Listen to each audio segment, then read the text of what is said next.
అధ్యక్ష, doctor YSR ఆరోగ్య విశ్వవిద్యాలయం పేరు మార్పు చేస్తూ దాన్ని డాక్టర్ ఎన్టీఆర్ ఆరోగ్య విశ్వవిద్యాలయంగా మారుస్తూ బిల్లు ప్రవేశపెట్టడం జరిగింది.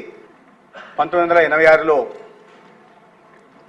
ఈ రాష్ట్ర ప్రజల ఆత్మగౌరవం, నాటి ముఖ్యమంత్రి గౌరవనీయులు దివంగత ఎన్టీ రామారావు గారు